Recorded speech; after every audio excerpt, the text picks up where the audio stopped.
اس video میں حضرت عیسیٰ علیہ السلام کے بارے میں ایک واقعہ بیان کیا گیا ہے۔ جب لوگوں نے حد سے زیادہ سوالات کیے تو اللہ کی طرف سے کیا حکم آیا، چلو اس بیان کو سنتے ہیں۔ ایک شخص نے اپنے کزن کو، اپنے چچا کے بیٹے کو، چچا زاد کو قتل کر دیا اور خود ہی اس کا مدعی بن کے حضرت موسیٰ کے پاس آیا کہ بتائیے جناب میرے اس بھائی کو کس نے قتل کیا ہے؟ حضرت موسیٰ نے ایک سادی سی بات کی، کیا فرمایا؟ وَإِذْ قَالَ مُوسَىٰ لِقَوْمِهِ إِنَّ اللَّهَ يَأْمُرُكُمْ أَن تَذْبَحُوا بَقَرَةً۔ حضرت موسیٰ علیہ السلام نے اپنی قوم سے کہا کہ اللہ تمہیں حکم دیتا ہے کہ ایک گائے ذبح کرو، گائے کا کچھ حصہ مقتول کو مارو، وہ خود اٹھ کے بتا دے گا مجھے کس نے قتل کیا ہے۔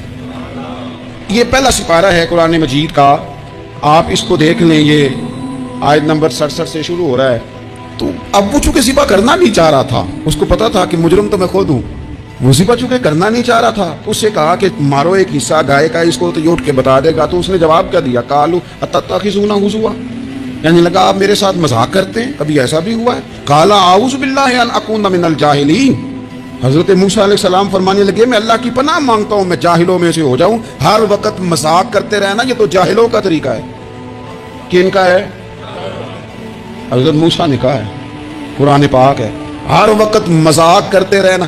خوش طبی اور چیز ہے، مسکراتے رہنا، لیکن کسی کا مذاق ہر وقت اڑاتے رہنا کن کا طریقہ ہے؟ جاہلوں کا۔ جب کہا نہیں ذبح کرنی ہے تو اب ذرا دیکھیے کرنا نہیں نہ چاہ رہے، قالوا ادع لنا ربک یبین لنا ما ہی، کہنے لگے اے موسیٰ پھر آپ نہ رب سے دعا کریں کہ وہ ذرا کھول کے بتائے وہ گائے کس طرح کی ہو، ارادہ نہیں نہ ذبح کرنے، آپ دعا کریں۔ قال انہ یقول انہا بقرۃ لا فارض ولا بکر، فرمایا کہ رب کہتا ہے وہ گائے نہ بوڑھی ہو نہ زیادہ بچیا ہو، اوان بین ذالک، ان کے درمیان ہو، یعنی جوان گائے ہو۔ فافعلوا ما تؤمرون، کرو جس کا تمہیں حکم دیا جا رہا ہے۔ قالوا ادع لنا ربک یبین لنا ما لونھا، لو اگلی بات سن لو، کہنے لگے آپ دعا کریں رب سے کہ وہ کھول کے بتائے اس کا رنگ کس طرح کا ہو، رنگ بتائیں کس طرح کا ہو۔ قال انہ یقول انہا بقرۃ صفراء، فرمایا رب فرماتا ہے کہ صفراء رنگ کی ہو، یعنی گہرے زرد رنگ کی ہو۔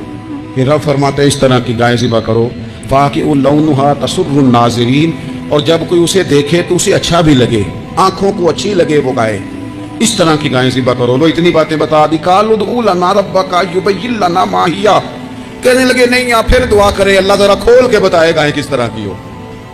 ان البقرہ تشابہ علینا، ہمیں ذرا گائے پر شبہ پڑ گیا ہے کس طرح کی ذبح کرنی چاہیے۔ وَإِنَّا إِنشَاءَ اللَّهُ لَمُهْتَدُونَ، اگر اللہ نے چاہا تو ضرور ہم ہدایت پا جائیں گے۔ پھر اللہ تعالیٰ نے فرمایا کہ قَالَ إِنَّهُ يَقُولُ إِنَّهَا بَقَرَةٌ لَا ذُلُولٌ تُثِيرُ الْأَرْضَ، گائیں اس طرح کی ہو کہ وہ کبھی کھیتی میں نہ چلائی گئی ہو، یعنی اس کو کبھی کام نہ اس سے لیا گیا ہو۔ بیل کو لوگ لگاتے تھے نا، جو کام آج ٹریکٹر سے لیا جاتا ہے وہ گائے بیل سے لیا جاتا تھا، تو وہ کھیتی باڑی کے کام نہ اس کو لگایا گیا ہو۔ ولا تسقی الحرث، اور نہ اس سے پانی نکالا گیا ہو، نہ کھیت چلانے ہل چلانے میں لگائی گئی ہو، اور وہ جو کنواں ہوتا تھا جس کے گرد گائیں گھومتی تھی، تو کہا وہ بھی کام اس نے نہ کیا ہو گائے نے۔ مسلمۃ لا شیۃ فیہا، وہ ہر عیب سے پاک ہونی چاہیے۔ قالوا الآن جئت بالحق، اب کہنے لگے اب آپ صحیح بات لے کے آئیں، اب سوال ختم ہو گئے نا، کہنے لگے اب آپ بات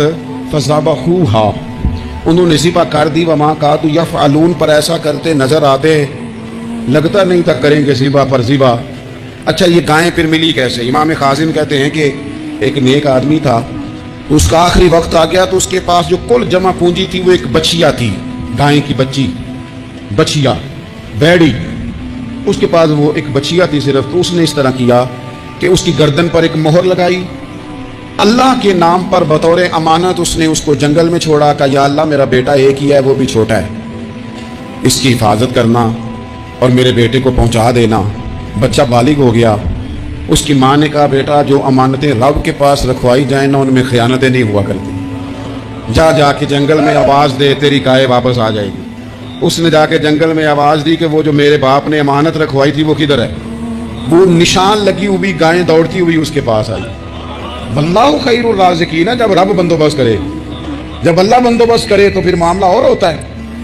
وہ گائے آ گئی، اب اس نے کیا کیا اس نوجوان نے کہ وہ گائے گھر لایا, ماں سے آ کے کہا کہ اماں یہ تو اللہ نے فضل کر دیا. ماں کہنے لگی پتر حالات ہمارے خراب ہیں, منڈی میں لے جا اسے بیچ دے, لیکن سودا میری مرضی کے بغیر طے نہ کرنا.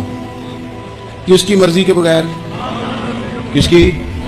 اماں کی مرضی. اور سنو یار, تھے کچھ لوگ جن کو لوگوں نے تانے بھی دیے کہ تم ماں کے پیچھے لگ گیا ہے, لوگوں نے بڑا کچھ کہا, پر جو ماں کی مرضی پہ لگے ناکام نہیں ہوتے زندگی میں. یہ دیکھو ماں کی مرضی پہ لگا. اس کی قیمت کتنی تھی گائے کی؟ بڑی مہنگی تھی, پر 3 دینار کی تھی. منڈی میں لے گیا, 3 دینار اس کی قیمت لگ گئی. تو ماں نے کہا تھا میری مرضی کے بغیر سودا نہ کرنا.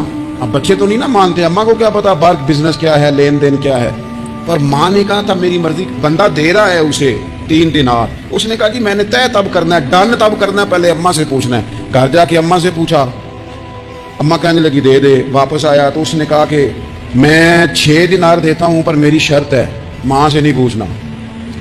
اس نے کہا تو 12 بھی دے, ڈن تب بھی ہونا ہے جب اماں نے کہنا ہے. وہ جب اس طرح کی اس نے گفتگو کی, واپس اپنی والدہ کے پاس گئے, کہنے لگے اماں سمجھ نہیں آتی, 3 دینار کی گائیں بندہ 12 میں خریدنے کو تیار ہے, شرط لگاتا ہے کہ اماں سے نہیں پوچھنا.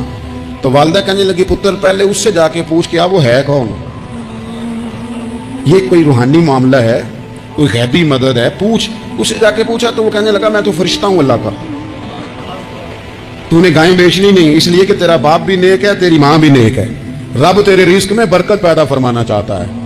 ماں باپ نیک ہونا رزق میں برکت ہو جاتی ہے. ماں باپ نیک ہو, ان کی صالحیت کا اثر پہنچتا ہے بچوں تک. رزق حلال کما کے لانے والے ہوں تو گھر میں برکت ہوتی ہے. جا کے کہا کہ تیرے ماں باپ نیک تھے, اسے نہ بیچنا گائے کو, تو کیا کریں؟ کہنے لگے بنی اسرائیل والے سوال کر کر کے خود مشکل میں آ گئے. اب وہ ایسی گائے جو جوان بھی ہو, یہاں تو ہر غریب آدمی اپنی گائے یہاں لگا دیتا ہے, کھیتی باڑی میں یہاں لگا دیتا ہے, کنویں میں پانی نکالنے میں, تو یہاں تو ہر ایک کی گائے. تو ایسی گائے جس کا رنگ بھی اتنا پیارا ہو, زیادہ بوڑھی زیادہ بچی بھی نہ ہو, اور ابھی تک کھیت میں بھی نہ لگی ہو, وہ سوائے تیرے کہیں نہیں ہے. اس نے کہا چل پھر مہربانی کر بتا میں کتنے کو دوں گائیں, اگر وہ آ جائیں تو کتنے کو بیچنی ہے. اسے کہنا کوئی نہیں, ریٹ تو زیادہ کرنا ہی نہیں. ان سے کہنا گائے کے اندر سے گوشت نکال دیں اور جتنا گوشت ہے اتنے پیسے بھر دیں, اس کی کھلڑی بھر دیں. اب وہ بنی اسرائیل والے ڈھونڈتے پہنچ گئے. کہا جناب گائیں 3 دینار کی 6 لے لو. اس نے کہا نہ بھائی, ذبح کروں گا, گوشت نکالوں گا, جتنا وزن گوشت کا اتنے پیسے بھرو گے کھال میں تو پھر گائے تمہیں ملے گی. اب مجبور تھے, کیا کرتے؟ ابن کثیر حدیث لائے ہیں, امام سیوطی نے در منصور میں بھی لکھی ہے. نبی پاک صلی اللہ علیہ وسلم نے فرمایا سنو جوانوں, اور اسے دل کی تختی پہ لکھو. نبی پاک علیہ السلام نے فرمایا اگر بنی اسرائیل والے زیادہ سوال نہ کرتے تو اتنی مشکل کا شکار نہ ہوتے. انہوں نے سوال اتنے کیے کہ چارہ نہیں ہے اب ان کے لیے, کہ یہ ادھر ادھر جا سکے, مجبوری بن گئی. یہی گائے خریدنی ہے, یہی لے جانی ہے. اب اتنا سارا مال جمع کر کے وہ گائے خریدی, ذبح کی, تو مقتول کو جب اس کا ایک حصہ مارا تو اس نے اٹھ کے کہہ دیا یہ جو مدعی بنا ہوا ہے نا, یہی تو میرا قاتل ہے, یہی تو میرا قاتل ہے, یہی تو ہے, اس نے یہ سارا کام کیا. اگر یہ واقعہ اچھا لگا ہو تو ویڈیو کو لائک کرے اور چینل کو سبسکرائب کرے تاکہ یہ ویڈیو آگے بھی آسانی کے ساتھ باقی لوگوں تک پہنچ سکے.